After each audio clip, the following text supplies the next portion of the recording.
దేవుని వాక్యాన్ని మనము చదువుకుందాం. ప్రార్థన కదా, ప్రార్థనకు ప్రోత్సాహకరంగా కీర్తనలు 25వ అధ్యాయము మొదటి వచనము. అప్పుడప్పుడు సందర్భాలను బట్టి వినిపించబడింది కూడా ఈ వాక్యము. అయితే వరుసగా వీటిని మనం జ్ఞాపకం చేసుకుందాం. కీర్తనలు 25వ అధ్యాయం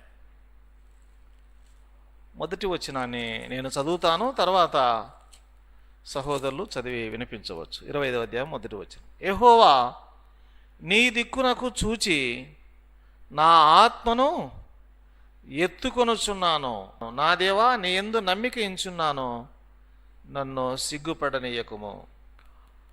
ప్రభునందు ప్రియమైన సహోదరులారా, సహోదరులారా, ఇక్కడ దావీదు కీర్తన అని చిన్న అక్షరాల్లో రాయబడి ఉంది. ఆ దావీదు ఈ విధంగా ఆయన రాజు అయినప్పటికీ కూడా ఇక్కడ ఒక చిన్న మాట ప్రార్థన చేస్తున్నాడు. యెహోవా నీ దిక్కునకు చూచి నా ఆత్మను ఎత్తుకొనుచున్నాను అన్నాడు కదా. దేవుని వైపు తన ఆత్మను ఎత్తుచున్నాడు, తన ఆత్మను ఎత్తుచున్నాడని మనం చూస్తా ఉన్నాం. తన ఆత్మను కూడా దేవుని వైపు ఎత్తుచున్నాడు.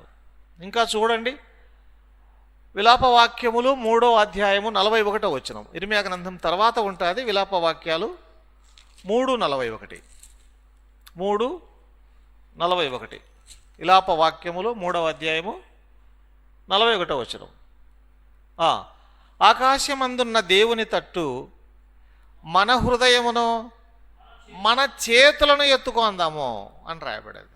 అక్కడేమో నా ఆత్మను నీ తట్టు దేవుని తట్టు ఎత్తుచున్నాడు. ఇక్కడేమో మనం చూస్తే ఆకాశమందున్న దేవుని తట్టు మన హృదయమును మన చేతులను ఎత్తుకుందాం, మన చేతులు ఎత్తుదాం, ఆయన వైపు ఎత్తుదాం, మన హృదయాన్ని కూడా ఆయన వైపు ఎత్తాలని వ్రాయబడింది. ప్రియుల, మన హృదయాన్ని కూడా ఆయన వైపు ఎత్తాలి, మన చేతులను ఆయన తట్టు ఎత్తాలి. మన ఆత్మను, దావీదు తన ఆత్మను ఆయన తట్టు ఎత్తుచున్నాడు. ఇంకా ఆయన తట్టు మనం ఏమి ఎత్తాలి? మన ఆత్మను ఆయన తట్టు ఎత్తాలి, మన హృదయాలను ఆయన తట్టు ఎత్తాలి, మన చేతులను ఆయన తట్టే, ప్రభువు తట్టే, దేవుని తట్టే అని మనం చూస్తున్నాం. ఇక్కడైతే 25వ కీర్తనలో అంటున్నాడు, నీ దిక్కునకు చూచి నా ఆత్మను ఎత్తుచున్నానన్నాడు. ఇక్కడేమో ఆకాశమందున్న దేవుని తట్టు. దేవుడు ఎక్కడున్నాడు? ఆకాశమందున్నాడు. అందుకే భక్తుడు పాట పాడాడు, ఆకాశమందున్న ఆసీనుడా నీ తట్టు కనులేతుచున్నాను, నేను నీ తట్టు కనులేతుచున్నాను. ఆకాశమందున్న ఆసీనుడా నీ తట్టు కనులేతుచున్నాను, నేను నీ తట్టు కనులేతుచున్నాను. ఆయన ఆకాశమందున్నాడు. ఇంకా దేవుని వాక్యంలో వ్రాయబడింది, ఆకాశము ఆయన సింహాసనము, భూమి ఆయన పాదపీఠం. ఆకాశమే ఆయన సింహాసనం. ఎంత గొప్పది ఆకాశం!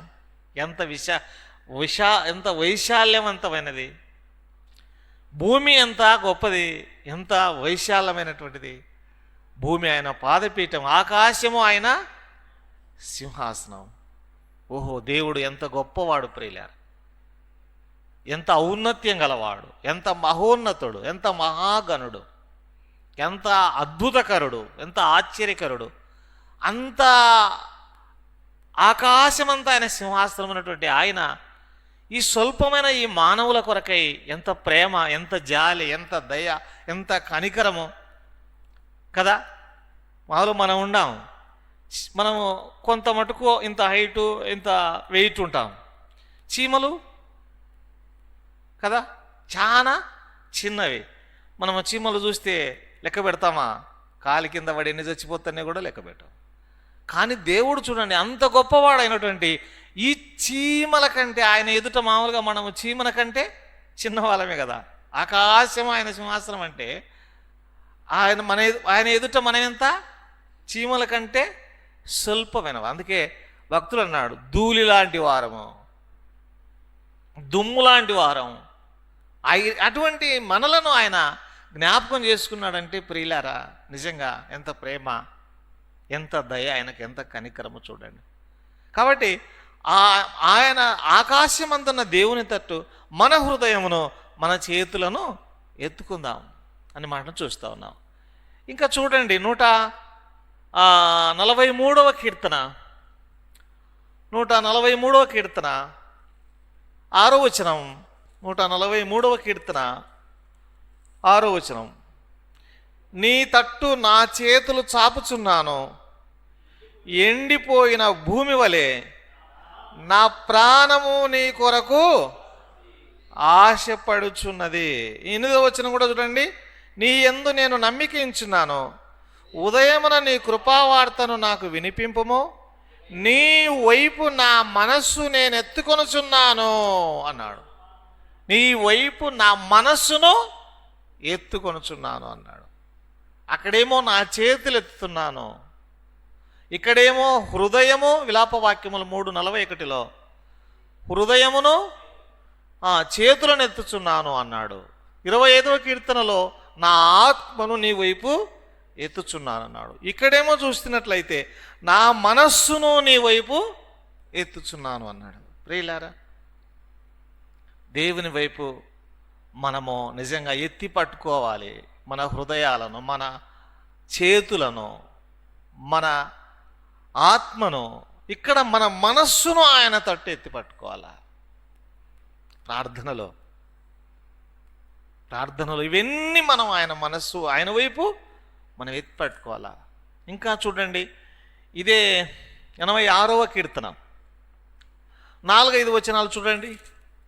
86వ కీర్తన 4-5 వచనాల్లో ఏమి ఎత్తి పట్టుకోవాలనో మనం గమనిస్తాం. 86:4-5. ప్రభువా, నా ప్రాణము నీ వైపునకు ఎత్తుచున్నాను అన్నాడు. చాలు, నా ప్రాణము నీ వైపునకు ఎత్తుచున్నాను. ఎంత గొప్ప మాటలు. నా ఆత్మను నీ వైపు ఎత్తుచున్నాను, నా హృదయము నీ వైపు ఎత్తుచున్నాను, నా చేతులు నీ వైపు ఎత్తుచున్నాను, నా మనస్సు నీ వైపు ఎత్తుచున్నానయ్యా. ఇక్కడ నా ప్రాణము నీ వైపు ఎత్తుచున్నాను అన్నాడు. ప్రియులారా, మనం దేవునికి ప్రార్థన చేయటంలో మనం ఎన్ని ఎత్తిపట్టాలి కదా, మనం గమనిస్తున్నాం. నా ప్రాణము నీ వైపు ఎత్తుచున్నాను అన్నాడు.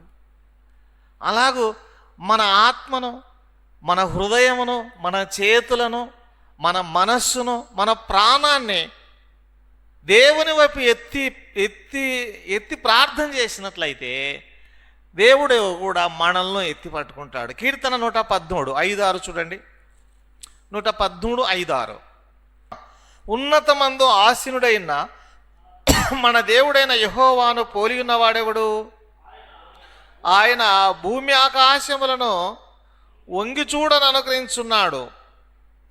ప్రధానులతో, తన ప్రజల ప్రధానులతో వారిని కూర్చుండబెట్టుటకై ఆయన నేల నుండి దరిద్రులను లేవనెత్తువాడు, పెంట కుప్ప మీద నుండి బీదలను పైకెత్తువాడు కదా.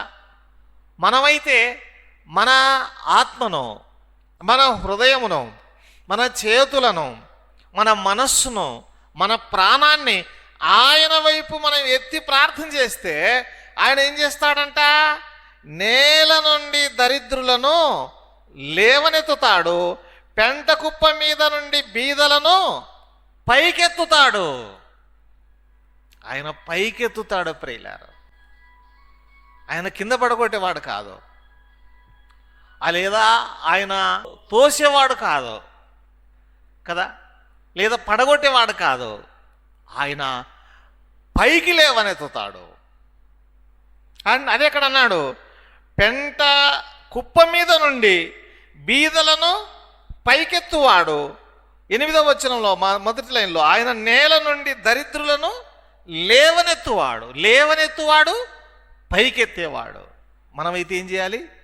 మన ఆత్మను ఆయన తట్టెత్తాలి, మన హృదయమును ఆయన తట్టెత్తాలి, మన చేతులను ఆయన తట్టెత్తాలి, మన మనస్సును ఆయన తట్టెత్తాలి, మన ప్రాణాన్ని సైతం ఆయన తట్టెత్తాలి. అప్పుడు దేవుడు ఏం చేస్తాడంటే, ఎత్తి ప్రార్థన చేసినట్లయితే దేవుడు ఏం చేస్తాడంటే, ఆయన 5వ వచనం, ఉన్నతమందు ఆసీనుడైన మన దేవుడు ఏం చేస్తాడు? 8వ వచనంలో, ఆయన నేల నుండి దరిద్రులను లేవనెత్తుతాడు, ఇంకా పెంట కుప్ప మీద నుండి పైకెత్తుతాడు, బీదలను పైకెత్తాడు. అవును ప్రియులారా, ప్రార్థించేవారిని ఆయన పైకెత్తుతాడు, ఆయన లేవనెత్తుతాడు. కృంగిపోయినామా లేవనెత్తుతాడు, పడిపోయినామా లేవనెత్తుతాడు, నిరాశతో ఉన్నామా లేవనెత్తుతాడు, నిస్పృహతో ఉన్నామా లేవనెత్తుతాడు, కృంగిపోయినామా లేవనెత్తుతాడు. ఇంకా కింది వచనం రాయబడింది, పెంట కుప్ప మీద నుండి బీదలను పైకెత్తుతాడు, పైకెత్తుతాడు. ప్రభునందు ప్రియులారా, రాత్రి వేళ మనం వింటున్న చిన్న వర్తమానం ఇదిగో, మనమైతే మన ప్రభువుకు ప్రార్థన చేసేటప్పుడు మన ఆత్మను మనం ఎత్తి పట్టుకోవాలి, మన హృదయాన్ని ఎత్తి పట్టుకోవాలి, మన చేతులను ఆయన తట్టెత్తాల, మన మనస్సును ఆయన తట్టెత్తాల, మన ప్రాణాన్ని సైతం ఆయన తట్టెత్తి ప్రార్థన చేస్తే దేవుడు మనల్ని ఏం చేస్తాడు? లేవనెత్తుతాడు, పైకెత్తుతాడు అని మనం గమనిస్తున్నాం. రాత్రి వేళ ప్రేమైన సహోదరి, ప్రేమైన సహోదరుడా, అలాంటి ప్రార్థన మన జీవితాల్లో ఉందా? అట్లయితే దేవుడు మనల్ని లేవనెత్తుతాడు, పైకెత్తుతాడు అనే మాటలు మనం గమనిస్తున్నాం. దేవుడి కొద్ది మాటలు మన కొరకు దీవించును గాక.